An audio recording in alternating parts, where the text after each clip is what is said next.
C'est donc ça le bonheur. Est-ce que c'est ça le bonheur? Est-ce que c'est ça de vivre un match de football où tu es heureux? Et en vrai, vous allez me dire peut-être je fais l'acteur ou quoi, mais sachez qu'en tant que supporter du PSG, depuis le temps qu'on attend un match d'une tellement abouti, tellement beau, tellement joyeux, depuis tellement de temps. Là, genre, là, tu finis le match, t'es en mode, c'est quand que le PSG joue? Je veux qu'on joue vite. Oh là là, je suis tellement heureux. J'espère que vous allez bien. On débrief le match du coup de la victoire du PSG 3-1 contre le RC Lens. Pas si loin de mon pronostic qui était 3-2, mais bon, la physionomie du match était waouh. Sincèrement, je suis ultra, ultra, ultra satisfait. Honnêtement, pour moi, il y a quasiment que des points positifs. Et la seconde période, waouh, il y a tellement de choses à dire. Sincèrement, il y a tellement de choses à dire, donc installez-vous, on va en parler.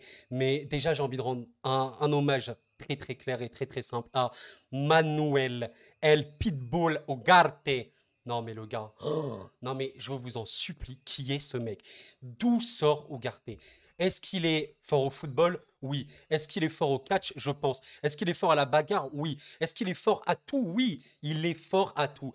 Ugarte, il m'a choqué. En fait, moi, je vous avoue, je ne suis pas le Sporting, mais j'entendais que ce gars avait un gros, gros talent avec les scouts, scouting un petit peu de ce qui se passait sur Garté, le décrivait un petit peu comme waouh, il a vraiment des qualités, un petit peu à la Busquets ou quoi, mais là, ça fait peur. En fait, c'est un destructeur de malade parce qu'il a fait 10 récupérations aujourd'hui, 10 duels gagnés, bon, on va dire la récupération, 10 ballons récupérés, mais en même temps, l'apport qu'il a dans le jeu, je crois qu'il a 6 ou 8 passes dans le dernier tiers du terrain, mais ça m'a choqué. Il a aussi une palette technique, mais les amis, en parlant de technique, l'équipe techniquement, mais attendez, on vient de vivre une saison sous Galtier. Et la saison précédente, c'était sous Pochettino. Mais depuis quand on n'avait pas vu un PSG aussi technique et dominateur? Mais, non, mais sérieusement, ça me fait flipper.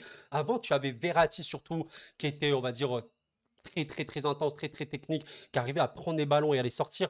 Mais là, j'avais l'impression que tout le monde pouvait à peu près le faire.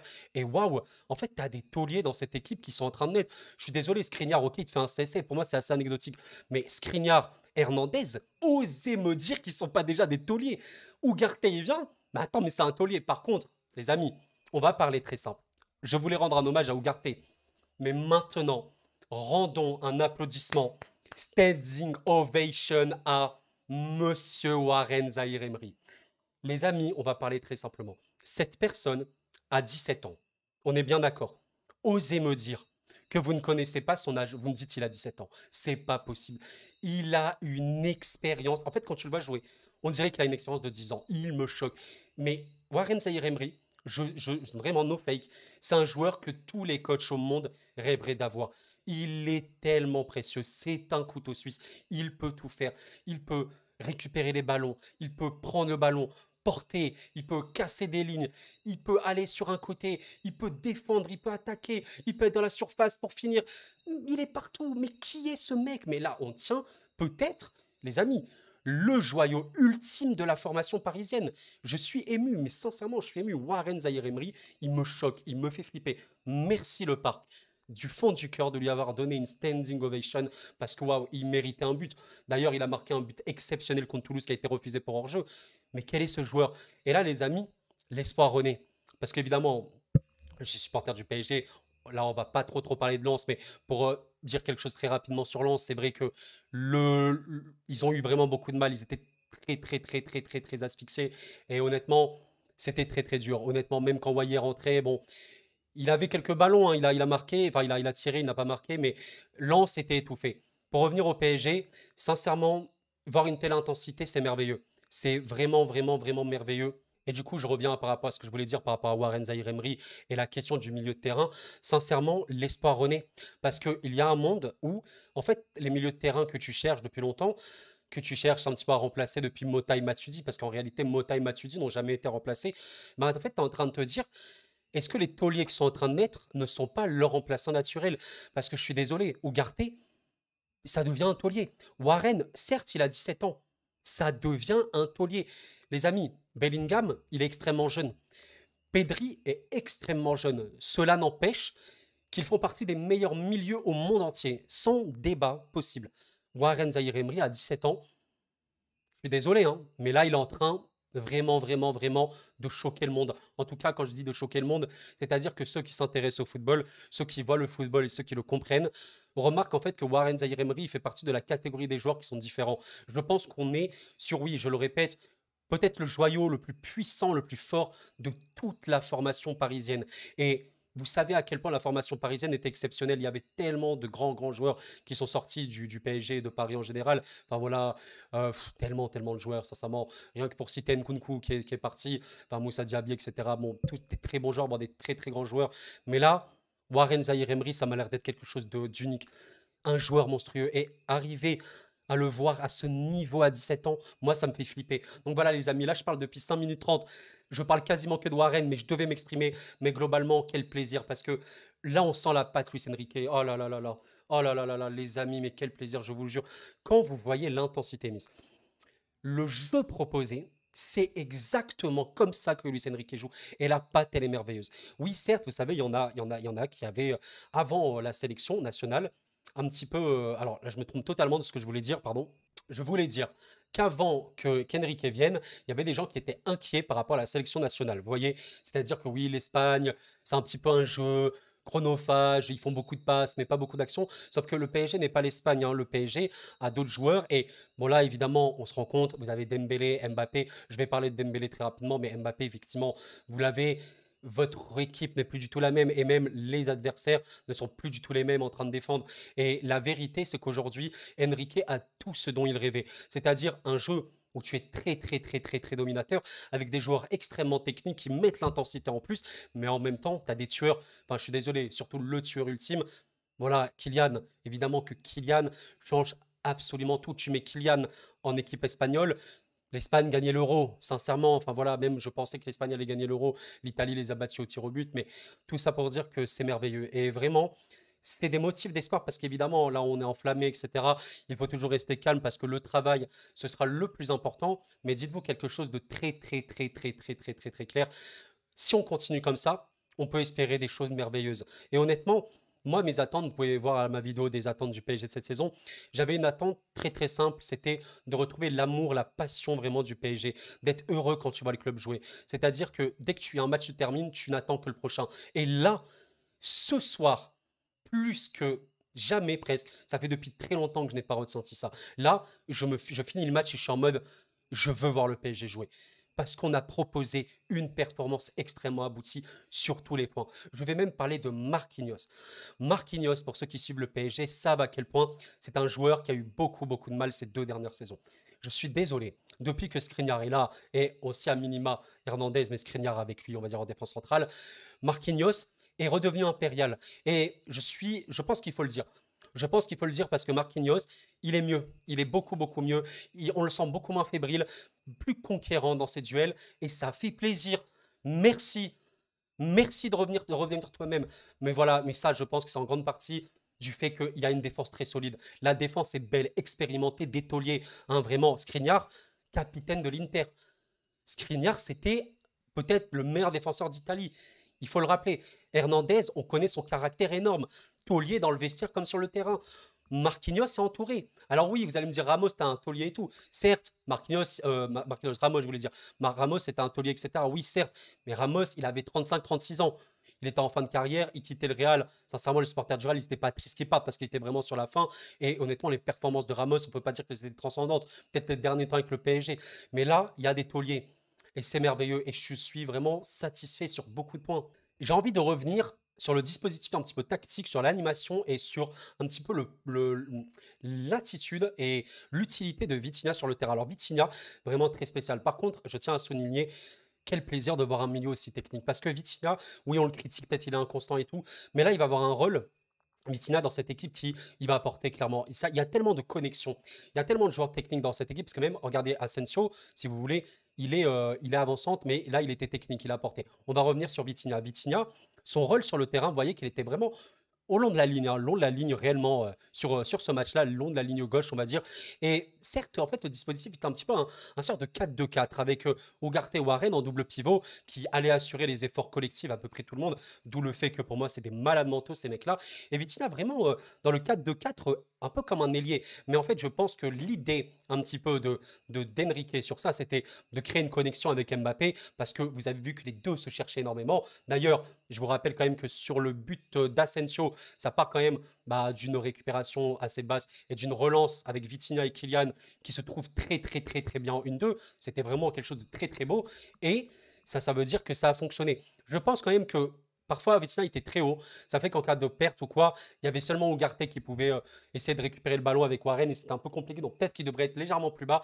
Tout ça, ça s'arrangera. C'est de la tactique, hein. Tout ça, ça s'arrangera avec le temps. Mais globalement, je n'ai pas trouvé un joueur à côté du match. C'est ça qui est très beau. On va dire, je vais apporter un bémol à Hakimi, parce qu'Hakimi, je suis sûr que si on regarde ses stats avancées, il a des expected goals et assists très élevés. C'est-à-dire qu'il aurait dû marquer et faire des passes D. Malheureusement, en fait, je ne sais pas trop ce qui se passe pour lui. Je ne sais pas si c'est un problème de confiance, un problème de mental, ou je sais rien, bon, c'est lié. Mais là, la finition, ça va pas. Trop, trop, trop, trop de mauvais choix. Et c'est dommage. Surtout que l'attitude n'est pas irréprochable. Il parle beaucoup et ça commence à devenir un peu dérangeant. Mais son apport est réel. Ce que je veux dire par là, c'est que si tu règles un petit peu ça, ça peut devenir très, très grave. On en attend quand même plus de lui. Un petit peu sur le même registre, sur le même côté, Dembélé. Alors Dembélé, extrêmement déstabilisateur. Bon, c'est pas étonnant. Je pense que tout le monde connaît le profil technique de Dembélé. Très, très percutant, très dribbleur. Et honnêtement, tu as la finition, tu as des choix un peu plus lucides. Franchement, ça peut se finir en 6 buts, hein, 6-7 buts, et c'est même pas des vannes. Ça, c'est une vérité. Mais Dembélé, oui, encore une fois, bon, ça, c'est des choses qu'on répète et qu'on redit. Dembélé, il lui manque le QI-foot, c'est-à-dire, enfin, le QI-foot, il est intelligent sur le terrain, mais il faut faire de meilleurs choix. Il y a vraiment des moments où Dembélé doit faire des meilleurs choix, doit être plus précis. Et là, ça créera des dégâts hallucinants. Et les amis, pour parler de Dembélé, du coup, de l'attaque, si on parle d'Mbappé, il y a évidemment le poste de l'avant-centre qui est un peu vacant. C'est-à-dire, il y a Ramos, bon, il s'est blessé. Là, il y a eu Asensio. Je vous demande d'imaginer une attaque Kylian, Ousmane et Randal Colomwani. Oh là là là là là là. Oh là là là là. Le football champagne qu'on a vu aujourd'hui. Mais avec Randal. En fait, Randall, je pense que c'est peut-être l'avant-centre au monde qui apporte le plus de connexion entre les joueurs. C'est-à-dire que ce mec-là peut absolument tout faire. Il a une palette technique qui est grave. Donc pour moi, c'est pour ça que Kolo Muani, tu peux même pas le considérer comme un neuf. En fait, c'est un neuf. Mais c'est pas du tout un neuf comme on l'imagine. C'est-à-dire, ouais, à la, voilà, à la Ramos ou à la Kane. Bon, Kane, quand même, technique et tout. Mais c'est vraiment un peu, oui, un faux neuf, plus à la Benzema, qui fait jouer les autres, qui est très, très, très technique, qui est vraiment extrêmement intelligent sur le terrain, un QI foot de malade mental. Et honnêtement, l'attaque 100% équipe de France, Mbappé, Dembélé, Kolo Muani, si elle existe un jour, ça va être un carnage absolu. Surtout quand tu sais que les doublures, là, sont fiables. Et voilà. Donc, vraiment, ce débrief-là, plein, plein de belles choses. Quel bonheur et quel plaisir. Je pense que c'est ce qu'il faut retenir. Supporter du PSG, sincèrement, dites-vous qu'on est sur quelque chose de très, très beau. Quelque chose d'extrêmement encourageant. Et vous allez me dire, oui, mais sous Pochettino, peut-être au début, il y a des trucs encourageants. Oui, sous Galtier, il y avait peut-être des trucs encourageants. Mais là, l'attitude, et les choses montrées sur le terrain dépassent ce qu'on a vu. Parce que là, il y a vraiment le collectif qui est transcendé. Tu sens que le collectif travaille les uns pour les autres. Ça se voit, ça se sent. Il y a vraiment quelque chose. Et l'intensité mise du début à la fin, je suis désolé, ça date pas de ce match. Ça date depuis qu'Enrique est là. Les joueurs se tuent sur le terrain. Ils se tuent sur le terrain. C'est exactement comme ça qu'on construit une équipe de foot. Pourquoi les équipes de Première Ligue sont si fortes? Parce que sur le terrain, elles se donnent corps et âme. City a remporté la Ligue des Champions, oui. Mais est-ce que City a chômé en un seul match de leur saison? Non, ils chôment pas du tout, ils se battent et c'est exactement ce qui est en train de se passer pour le club. Donc évidemment, il faudra voir encore ce qui se passe contre d'autres adversaires. Mais là, on a affronté Lens, certes Lens qui n'est pas dans la meilleure situation actuellement, mais Lens n'a pas existé. Lens n'a quasiment pas existé dans le match. Ça signifie qu'on était extrêmement dominateur et je suis tellement heureux, tellement excité pour la suite et je suis en train de me dire qu'on peut créer de très belles choses. Sincèrement, j'avais très peu d'attentes pour cette saison. Je voulais simplement qu'on joue bien. Mais quand je vois l'émergence de Taulier, je pense que c'est vraiment un truc à retenir dans ce match. C'est l'émergence de Taulier. On a des joueurs qui émergent qui n'étaient pas prévus. Je suis désolé, mais quand tu vas au et Warren, là, est-ce qu'il y a des gens qui s'attendaient à ce qu'il soit aussi fort aussi vite? En vrai, moi, je vous avoue que Warren Zaïre-Emery, j'y croyais. Je ne m'attendais pas à ce que ce soit si vite. Ugarte, je ne connaissais pas assez, donc j'attendais de voir.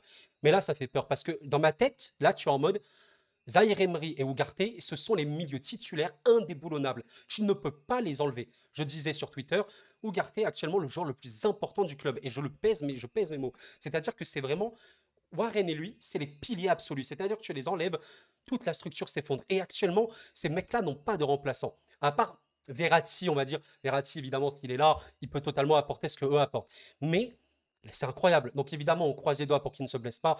Et il faut continuer comme ça. Il faut continuer comme ça. Bref, voilà, on arrive dangereusement à la fin de ce débrief. Je voulais juste revenir un petit peu sur la performance de tout le monde. J'ai oublié Donnarumma. Donnarumma, voilà, globalement, je trouve qu'il a eu quand même du mal à jouer au pied. Peut-être que le pressing de Lens, parfois, était un peu intense.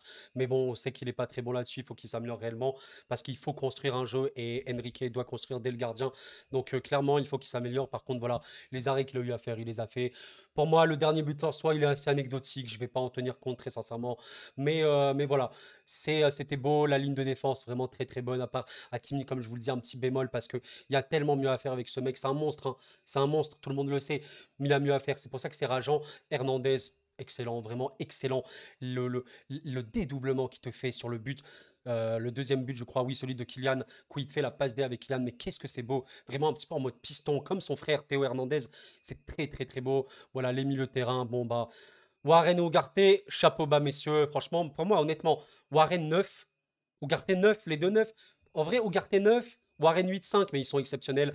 Vitinha, j'ai tellement aimé son côté hybride parce que, certes, sur le côté, au début du match, c'était un peu bizarre parce qu'il touchait pas beaucoup de ballons, c'était pas très bien, mais à un moment, il était plus dans le cœur du jeu, il était quand même sur le côté, il a mieux combiné avec Kylian, ça allait très très très très vite et c'est merveilleux. Dites-vous quelque chose, plus vous avez de 1-2, plus vous avez de gens en triangle, plus les passes se font rapidement et mieux c'est. Et c'est un très bon joueur de Lyon. D'ailleurs, en parlant de joueur de Lyon, Asensio, voilà, aussi très bon match parce que Asensio, on le voit pas beaucoup au début de match, c'est une vérité. Mais dès qu'il commence à toucher plus de ballons, on se rend compte de sa technique. Mais c'est ça. Franchement, si vous devez mettre des mots-clés sur ce match, intensité, technicité. Intensité, technicité. Très, très, très, très beau. Et voilà. L'attaque, eh ben, merci, merci Kylian, hein. Franchement, toujours peut-être le débat, le meilleur joueur du monde, tellement décisif, tellement décisif. Tellement décisif. Des stats d'avant-centre, mais des qualités d'ailier exceptionnelles. Dembélé, voilà, moi je trouve que Dembélé, c'est aussi peut-être l'autre bémol parce qu'il a été très très déstabilisateur, vraiment très très dangereux, mais manque de lucidité sur certains choix, manque de finition, et je pense qu'il s'en veut. Je pense qu'il s'en veut. Et Asensio, voilà, rien à dire. Donc, même si on parle des remplaçants, voilà, Ruiz, la rentrée, elle est bien. Voilà, il y a quand même, il a été volontaire. On va pas se mentir, il a quand même été volontaire. Parfois, il rate, mais c'était pas si pire. Et voilà, Danilo, j'ai pas grand-chose à dire. Et je ne sais plus qui est rentré, à part eux, je ne sais plus. Voilà. Mais c'était incroyable. Merveilleux match. Merci Paris. J'ai tellement hâte du match PSG-OL. Oh, tellement, tellement, tellement hâte. Et voilà, mes amis, supporters du PSG, nous pouvons être heureux. Supporters lensois, bah, très bonne continuation de saison à vous. Il faut que vous remontez la pente. Je pense qu'elle va être faisable maintenant que Wai va être prêt. Et voilà, merci d'avoir suivi cette vidéo. Allez Paris, si c'est Paris. Merci Paris, merci, merci. Tellement hâte du prochain match. Enfin, on ressent l'amour, la passion, la joie. Le jeu, ah là là, la fougue, je suis tellement heureux. Merci, c'était Koro et la paix sur vous. Merci à vous.